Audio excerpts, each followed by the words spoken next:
Hello, YouTube viewers. Please like, share, and subscribe. Thank you. Breaking news, the special counsel Robert Mueller is looking into the president's tweets, especially those about the Attorney General Jeff Sessions and the former FBI Director James Comey. This from the New York Times, which says it's part of a wide-ranging obstruction inquiry.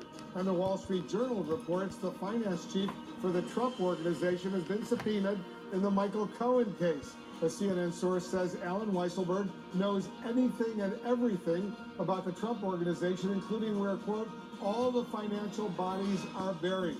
I'll speak with Senator Ben Cardin of the Foreign Affairs Committee, and our correspondents and specialists are also standing by with full coverage. Let's begin with a new twist to the Mueller investigation. Our White House correspondent Abby Phillip is joining us right now. So, Abby, what's the latest? Well, good afternoon, Wolf. We are now learning that the president could be facing some new legal troubles. His penchant for Twitter attacks on his Attorney General Jeff Sessions and former FBI Director James Comey have now become of interest to Special Counsel Robert Mueller, and it could be the subject of a potential interview that Mueller is seeking with President Trump. And all of this happening as the president is still trying to clean up the mess that he made with his press conference with Vladimir Putin in Helsinki. White House aides now telling CNN that the president could be turning his attention to potential Russian interference as early as this week. President Trump's social media counterpunching could soon become a legal liability. Special counsel Robert Mueller is investigating the president's Twitter attacks on Attorney General Jeff Sessions and fired FBI Director James Comey as part of the probe into whether Trump obstructed justice, the New York Times reports. The Attorney General made a terrible mistake when he did this and when he recused himself. Comey and Sessions have now become key witnesses in Mueller's probe because of tweets like this in June, when the president said, "The Russian witch hunt continues, all because Jeff Sessions didn't tell me that he was going to recuse himself," and appearing to threaten Comey after firing him, writing, "James Comey better hope there are no tapes of our conversations before he starts leaking to the press." Mueller's team also scrutinizing the president's actions to see if he violated U.S. law that deals with tampering with a witness, victim, or an informant. All this as Trump's still struggling to clean up missteps in Helsinki. Dan Coates came to me and some others. They said they think it's Russia. I have President Putin. He just said it's not Russia. I will say this, I don't see any reason why it would be. The sentence should have been, I don't see any reason why it wouldn't be Russia. Sort of a double negative. A White House official telling CNN the president will convene a meeting of the National Security Council on Friday to focus on election security. That as Trump attempts to flip the narrative, claiming that Russia will tamper in the 2018 elections to help Democrats. Amid bipartisan backlash, the White House now postponing the president's invitation to Putin to visit Washington this fall. In yet another reversal, President Trump declaring a victory on trade with the European Union after threatening massive tariffs that could hurt U.S. manufacturers and farmers. I think the European Union is a foe, what they do to us in trade.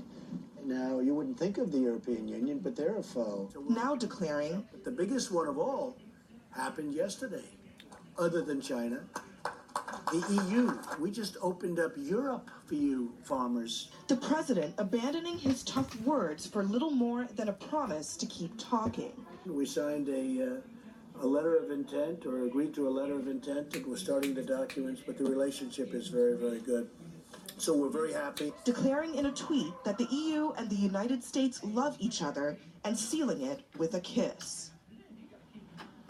And President Trump just moments ago wrapped up an economic tour in the Midwest. He's been in Iowa and in Illinois touting his trade policies. But of course, all of this seems to be undercut by the fact that the administration is seeking to use $12 billion in aid to help farmers who've been hurt by those same trade policies. Meanwhile, the White House here has been very light on details on what exactly he agreed with the EU yesterday. But for now, it seems that very much the status quo is what we are seeing here. And President Trump is not letting that get in the way of him taking credit. Wolf. All right, good point, Abby. Thank you very much.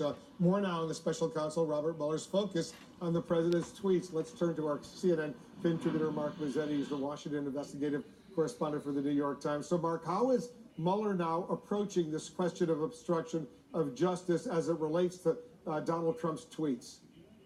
Well, the tweets and the public statements kind of wrap into the larger obstruction of justice investigation. And what he's looking at is exactly, was Trump trying to tamp down the Justice Department investigation, intimidate witnesses, tamper with witnesses, specifically Comey and Sessions, by making those statements, by making those tweets. Now, the bigger question here is, was this all in fact having criminal intent? That's what Mueller ultimately has to decide. Or was this something that would be passable? It's hard to make an obstruction of justice case, and so this is one of the things, the questions that is out there is, will Mueller try to stitch all these things together in order to build a case? The other argument, the legal rationale that Mueller supposedly is referring to is not just obstruction, but witness intimidation. What about that?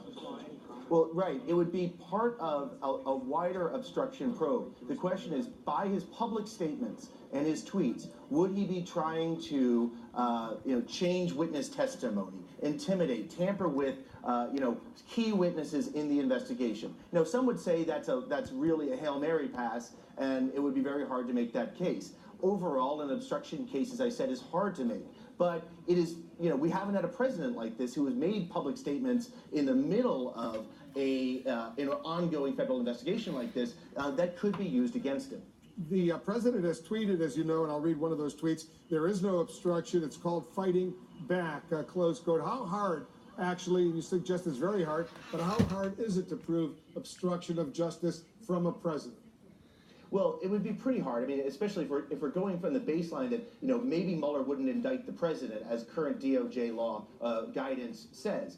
But if you were to take the tweets, the actions behind closed doors, the reports of offering pardons for potential key witnesses before they were indicted, as the Times and the Washington Post have reported, some believe that Mueller could try to build a case, this sort of composite case of obstruction. But at the same time, the president, as president, has enormous power to hire and to fire. Firing Comey could, in many ways, be right within his purview as president. So this is why this kind of a case is pretty hard.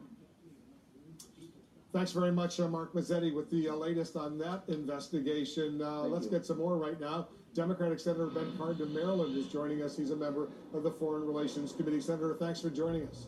Wolf, it's good to be with you. So do you believe, Senator, the president's Twitter habit has exposed him potentially to some legal jeopardy?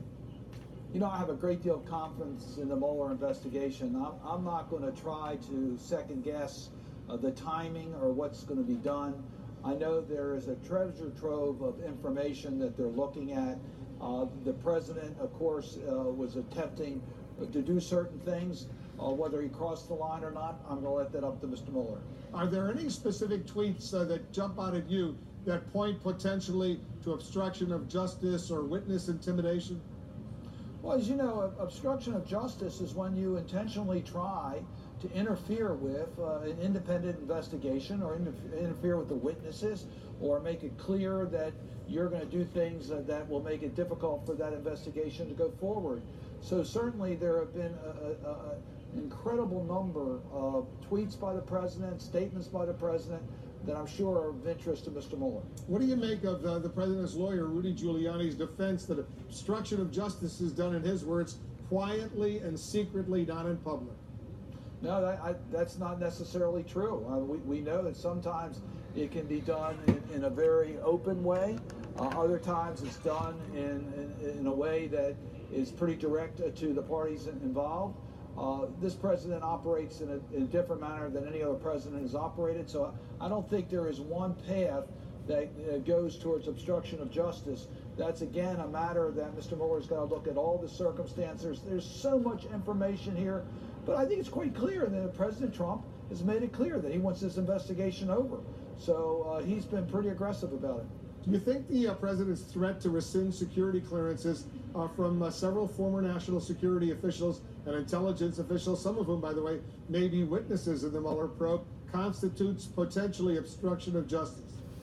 Well, again, this is another area that you're looking at individuals who could be relevant to this investigation, that it could be a message being sent to the president, by the president, to these individuals, that if you start messing around with me, you see what I do to people who disagree with me. We saw that in the United States Senate when we have Republican senators who stood up to President Trump. So it could very well be a message that you better not cooperate with an investigation. But again, I'm not going to draw those conclusions. I'm going to let Mr. Mueller do that. What I ask my colleagues to do, and I ask the President of the United States to do, is stop interfering with Mr. Mueller. Give him the space that he needs to get his job done, and let's not prejudge and not interfere with the progress that he is making. Nor the man that's overseeing the investigation, the Deputy Absolutely. Attorney General Rod Rosenstein, a man you know. Absolutely, and I thought the articles brought in the House is just outrageous. Mr. Rosenstein, who, by the way, was appointed by a Republican president as the U.S. Attorney in Maryland, a person who Senator Mikulski and I supported from a Republican, who did a great job as the United States U.S. Attorney in Maryland, doing a great job as Deputy Attorney General, trying to do his job without partisan politics, now has to put up with this just outrageous conduct, partisan comments, conduct in the House of Representatives. These articles of impeachment are terrible. The Senate, as you know, is preparing for the confirmation hearings for the President's Supreme Court nominee, Brett Kavanaugh. Kavanaugh has previously expressed some skepticism about the constitutionality of criminal investigations into a sitting president. Should senators raise those concerns during the confirmation hearings? Oh, absolutely. What we want to make sure is that we have a Supreme Court that will be independent, that will speak up for the individual constitutional rights against the halls of power, whether it's the White House, Congress, or corporate America. So very much. So saying that a president of the United States doesn't have to comply with the law that the president says is unconstitutional, not our courts, is something of great interest to us as to whether he will be, as Judge Kavanaugh will be, an independent voice on the Supreme Court to defend the checks and balances of our system. You're a member of the Senate Foreign Relations Committee. You were there yesterday during the hearing with the Secretary of State, Mike Pompeo. Do you agree that President Trump, as he said, is entitled to a private meeting with Putin? I think it was a major mistake. I think it's clear that a lot of his advisors think it was a major mistake. We heard from Director Coates as that he would not have recommended this. We now don't know what happened in that meeting. We don't have an account of it. We were certainly not satisfied by Mr. Pompeo's testimony yesterday as to what happened in that meeting. So we don't know what agreements were made. That's because it was done in an unorthodox way.